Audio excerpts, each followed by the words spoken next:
العالمین نے اپنے متعلق اور رسول اللہ صلی اللہ علیہ وسلم نے اللہ رب العالمین کے متعلق بے شمار صفات کا تذکرہ کیا ہے قرآن کریم کے اندر اور احادیث کے اندر. ان تمام پر ایمان لانا ہمارے لیے ضروری ہے. جو گمراہ فرقے ہیں جن کی گمراہی پر اہل سنت والجماعت کا اجماع ہے، ان تمام گمراہ فرقوں کے اندر ایک مشترک بیماری آپ کو ملے گی، ایک مشترک گمراہی آپ کو ملے گی. وہ کیا ہے؟ یہ تمام کے تمام صفات الہی کے باب میں تحریف اور تعویل کے شکار ہیں یا پھر تشبیہ دیتے ہیں. ان تمام گمراہ فرقوں کے اندر یہ مشترک بیماری ہے. انہوں نے اللہ رب العالمین کی صفات کا یا تو انکار کر دیا سرے سے کہ نہ اللہ رب العالمین کے ہاتھ ہے، نہ اللہ رب العالمین کی آنکھ ہے، نہ اللہ رب العالمین کے قدم ہے، نہ پنڈلی ہے، نہ اللہ رب العالمین کا چہرہ ہے، نہ اللہ رب العالمین کی صورت ہے. تمام چیزوں کا انکار کیا. کسی بھی صفت کو اللہ رب العالمین کے لیے ثابت نہیں مانتے. نہ اللہ رب العالمین کلام کرتا ہے، نہ اللہ رب العالمین سنتا ہے، نہ اللہ رب العالمین دیکھتا ہے، نہ اللہ رب العالمین فیصلہ کرتا ہے، نہ اللہ رب العالمین آتا ہے. کسی بھی صفت ذاتیہ ہو یا صفت فعلیہ ہو، ان تمام صفات کا کیا کرتے ہیں گمراہ فرقے؟ انکار کرتے ہیں یا تعویل کرتے ہیں. جہمیہ نام کا ایک گمراہ فرقہ ہے. اس گمراہ فرقے کا عقیدہ ہی یہ ہے کہ اللہ رب العالمین کی صفات کا یہ کیا کرتے ہیں؟ انکار کرتے ہیں. چنانچہ اس کی ابتدا ایک شخص سے ہوئی جس کا نام جعد ابن درہم تھا. یہ بندہ اللہ رب العالمین کے بارے میں لوگوں کو کیا سکھاتا تھا؟ کہ اللہ رب العالمین کلام نہیں کرتا، نعوذ باللہ من ذالک. اللہ رب العالمین عرش پر موجود نہیں ہے. خالد ابن عبداللہ القصری رحمہ اللہ جو عراق کے گورنر تھے اس زمانے میں، عید کے دن اس شخص کو علماء اکرام، اس زمانے میں علماء اکرام کون تھے؟ تابعین تبع تابعین کا زمانہ تھا. یہ علماء اکرام کے مشورے سے عید کے دن اس شخص کو قتل کیا کہ یہ کفری عقیدہ ہے اور یہ شخص مرتد ہے، لہذا اس کی سزا قتل ہے.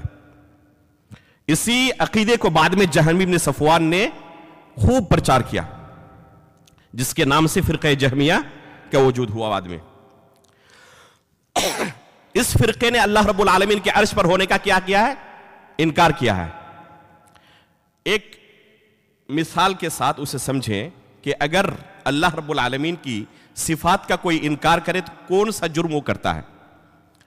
اگر کسی شخص کی آپ تعریف کریں اور کہیں کہ یہ شخص نہ اس کا ہاتھ ہے، نہ پیر ہے، نہ اس کی آنکھ ہے، نہ چہرہ ہے، نہ عقل ہے، اس کے تمام صفات کا آپ انکار کر دیں، کہیں کہ وہ دیکھ بھی نہیں سکتا، بول بھی نہیں سکتا، چھو بھی نہیں سکتا، پکڑ بھی نہیں سکتا، چل بھی نہیں سکتا، تو لوگ کیا کہیں گے؟ کہ اس سے برا شخص کوئی دوسرا ہو ہی نہیں سکتا. جس کے پاس کوئی اچھی صفت نہیں ہے تو اسے آپ اچھا کیسے کہہ سکتے ہیں؟ اگر اللہ رب العالمین کی صفاتوں کا اسی طرح انکار کر دیا جائے تو اس کا نتیجہ کیا ہوگا؟ کہ اللہ رب العالمین کے وجود کا ہی سرے سے انکار لازم آئے گا. اس لیے جو اللہ کی صفات کا انکار کرتے ہیں وہ حقیقت میں عدم، یعنی جس کا کوئی وجود نہیں، اس کی پوجا کرتے ہیں، اس کی عبادت کرتے ہیں. اور یہ سب سے سخت قسم کا کفر ہے.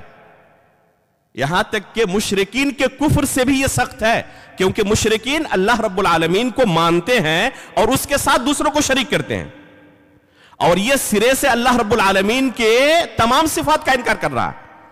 اللہ رب العالمین کی کسی صفت کا قائل نہیں. نہ اللہ رب العالمین دیکھتا ہے، نہ سنتا ہے، نہ بولتا ہے، نہ اللہ عرش پر موجود ہے، نہ اس کے ہاتھ ہے، نہ اس کے قدم ہے، نہ چہرہ ہے. ہر چیز کا انکار کر دو، باقی کیا بچا؟ تو یہ جرم ہے جو اللہ رب العالمین کی صفات کا انکار کرتا ہے. اب مولانا مودودی نے اللہ رب العالمین کا کیا تصور پیش کیا ہے، ذرا سنیں ان کی کتاب سے. فرماتے ہیں تفہیم القرآن کے اندر، وہ اجزاء سے مرکب وجود نہیں ہے جو قابل تجزیہ و تقسیم ہو، جو کوئی شکل و صورت رکھتا ہو. شکل کا انکار کیا، اللہ رب العالمین کی صورت کا انکار کیا، حالانکہ اللہ رب العالمین کی صورت کا ثبوت صحیح حدیث کے اندر موجود ہے۔ قیامت کے دن جنتی جب جنت میں جائیں گے تو اللہ رب العالمین اس صورت میں ان کے سامنے ظاہر ہوں گے جس صورت کو یہ پہچانتے نہیں ہیں، تو یہ اللہ رب العالمین کا انکار کر دیں گے۔ پھر اللہ رب العالمین اس صورت میں ظاہر ہوں گے جس صورت کے بارے میں یہ جانتے ہیں پہچانتے ہیں، تو پھر اللہ رب العالمین کے لیے سجدے میں گر پڑیں گے۔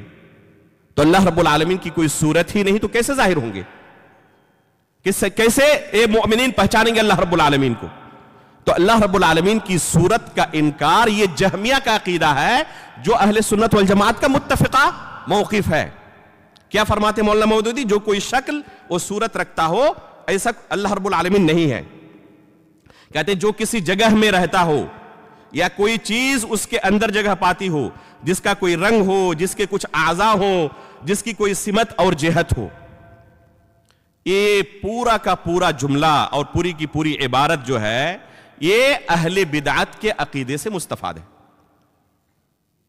اللہ رب العالمین کے بارے میں یہ عقیدہ رکھنا کہ وہ عرش پر مستوی ہے، اہل سنت والجماعت کا بنیادی متفقہ عقیدہ ہے۔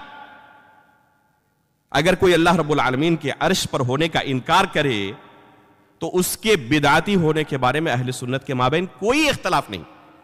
اور یہاں پر اللہ رب العالمین کا یہ تصور مولانا مودودی پیش کر رہے ہیں، نہ اس کی کوئی صفت ہے نہ وہ عرش پر مستوی ہے، لہذا اور دوسری جگہوں پر صراحت کے ساتھ انہوں نے اللہ رب العالمین کے بارے میں اس طرح کے عقائد کو بیان کیا ہے۔ چنانچہ تفہیم القرآن کے اندر ہی ایک جگہ فرماتے ہیں کہ اللہ رب العالمین کے بارے میں یہ تصور نہیں کیا جا سکتا کہ وہ کسی خاص مقام پر رہتا ہے، کیونکہ اس کی ذات زمان و مکان کی قیود سے منزہ ہے۔ یہ اہل بدعت کی عبارت ہوتی ہے۔ اللہ رب العالمین کے لیے عرش کا ثابت کرنا اہل سنت والجماعت کا متفق عقیدہ ہے کہ اللہ رب العالمین عرش پر ہے، اور اس کا معنی یہ نہیں کہ اللہ رب العالمین عرش کا محتاج ہے۔ یہ جو عقلی دلائل دے کر اللہ رب العالمین کے عرش پر مستوی ہونے کا انکار کیا جاتا ہے، یہ اہل سنت کا طریقہ نہیں ہے، اہل بدعت کا طریقہ ہے۔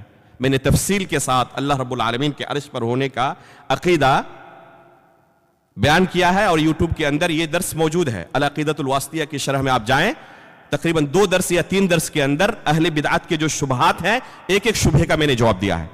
تو یہ کوئی اہل سنت والجماعت کے یہاں مختلف عقیدہ نہیں ہے، متفق علیہ عقیدہ ہے کہ اللہ رب العالمین کہاں ہے؟ عرش پر ہے۔ اور یہاں پر کہہ رہے ہیں کہ اللہ رب العالمین کے بارے میں یہ تصور نہیں کیا جا سکتا کہ وہ کسی خاص مقام پر رہتا ہے، کیونکہ اس کی ذات زمان و مکان کی قیود سے منزہ ہے۔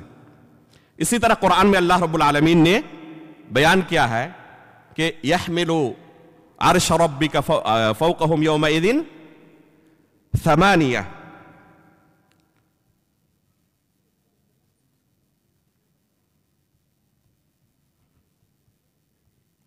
والملك على أرجائها ويحمل عرش ربك فوقهم يومئذ ثمانية۔ یہ سورۃ الحاقہ کی آیت ہے جس میں خود اللہ رب العالمین نے اپنے عرش کے بارے میں بیان کیا ہے۔ مولانا مودودی اس آیت کے بارے میں کیا فرماتے ہیں؟ کہتے ہیں کہ یہ بات بہرحال قابل تصور نہیں ہے کہ اللہ تعالی عرش پر بیٹھا ہوگا اور 8 فرشتے اس کو عرش سمیت اٹھائے ہوئے ہوں گے۔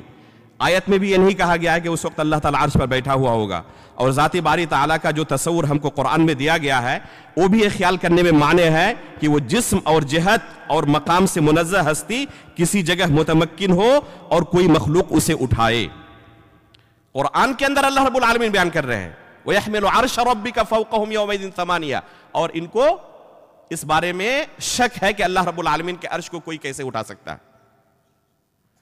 امام ابو داؤد رحمہ اللہ نے کتاب السنہ کے اندر باب فی الجہمیہ نام کا ایک عنوان قائم کیا ہے، اور فرقہ جہمیہ پر رد کرتے ہوئے اللہ رب العالمین کے عرش کو جو 8 فرشتے اٹھائے ہوئے ہوں گے اس حدیث کا تذکرہ کیا ہے، فرقہ جہمیہ پر رد کرتے ہوئے۔